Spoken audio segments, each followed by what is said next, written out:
What's going on, you guys? So I don't know if you're starting to see like shaved chicken in your local grocery stores, just like you would see that shaved ribeye beef that you might use for like a cheesesteak. But I know recently and a few times now I've bought it at my local grocery store as well as at HEB's when I'm down visiting family in Texas. They always seem to have it as well to make a quick and easy chicken Philly cheesesteak. So let me show you how we're going to do that today on the Blackstone Griddle. Now, what I did today though is I took a little different twist.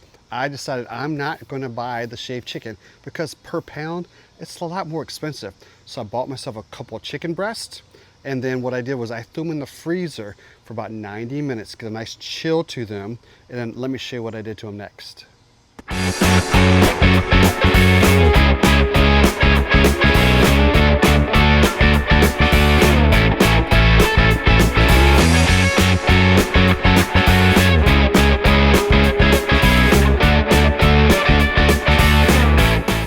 So yes, I use that mandolin to slice those chicken breasts nice and thin, added that garlic, that salt, that pepper.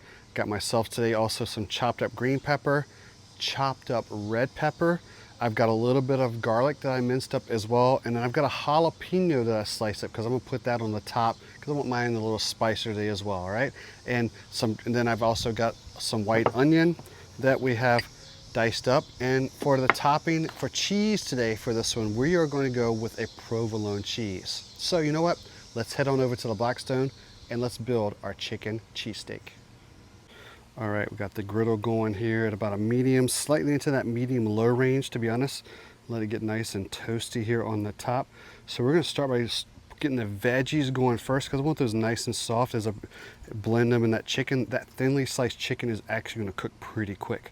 So I'm gonna take a little bit of butter here on my griddle, let it start to melt in here, all right. And then I think what I'm gonna start with is, honestly, I'm gonna start with my garlic because sometimes that takes a little longer to get going, as well as we're gonna get those onions going here as well, all right. Toss those a little bit in that butter.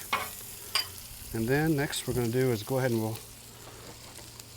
on top of that, we'll add the green peppers and the red peppers. So this is one red pepper, one green pepper, and about half of a white onion that I diced up. All right, and only really one clove of garlic. I always like to have a little bit of garlic mixed in there as well.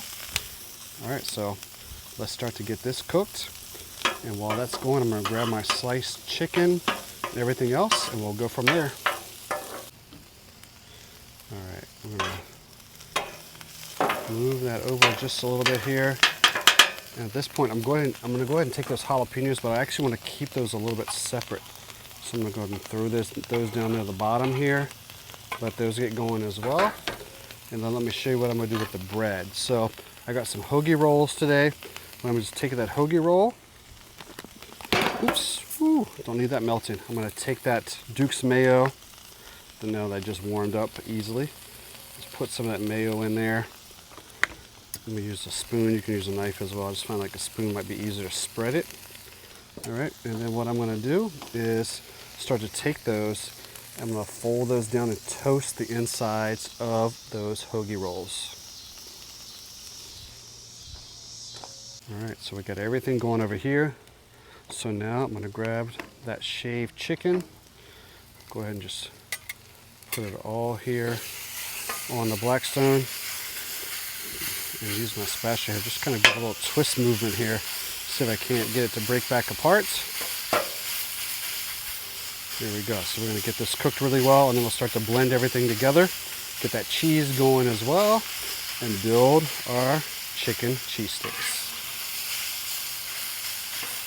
All right, now I'm pulling those hoagie rolls off. Look how perfectly toasted those are on the inside. Oh man, this is ready to roll, my friends, pretty quickly here. Keep moving that chicken around as well. We'll come back hit it with a little more salt and pepper in a moment, and we'll start to melt that cheese on top and portion it out. All right, what you're seeing me doing here is I'm portioning out really what I'm going to put on these three hoagies. We're going to fill them as much as we possibly can. Meat and cheese, everything else might fall off. That's okay as well. Over here I kept those jalapeños separated along the way. So now what I'm gonna do is I got from my local deli some sliced provolone is what we're gonna use today. All right, you could go with like American cheese, white American cheese, whatever you wanna do as well. But I just like that provolone. I'm gonna kind of break it apart and let it kind of melt over top here on top of this chicken. All right, come on, a little bit more. All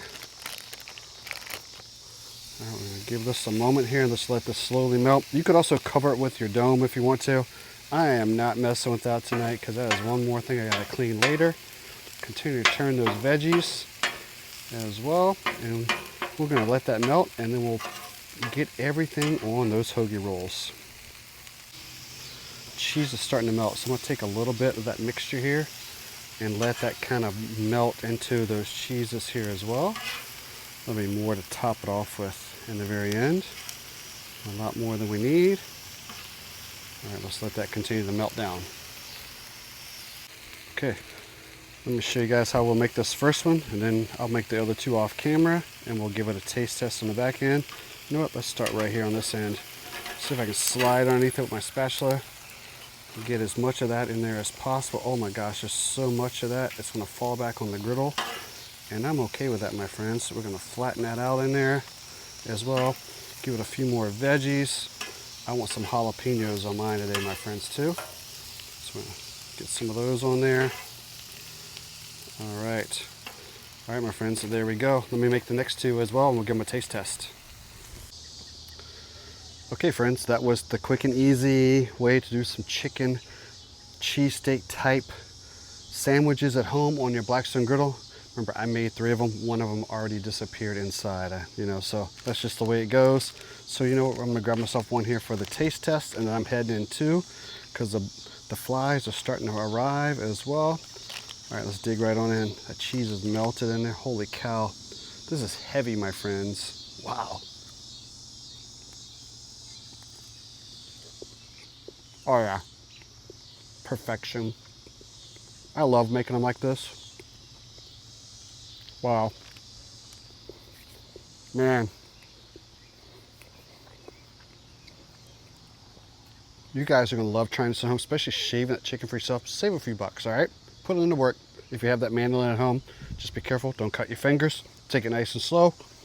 Wow. Really, really good. My only critique is more cheese. I like it a little cheesier, but that chicken just dominates because there's so much of it. But it's definitely hearty.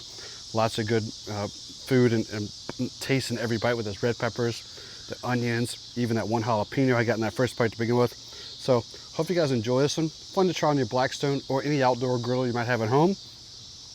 We'll see you again on Bones and Brews.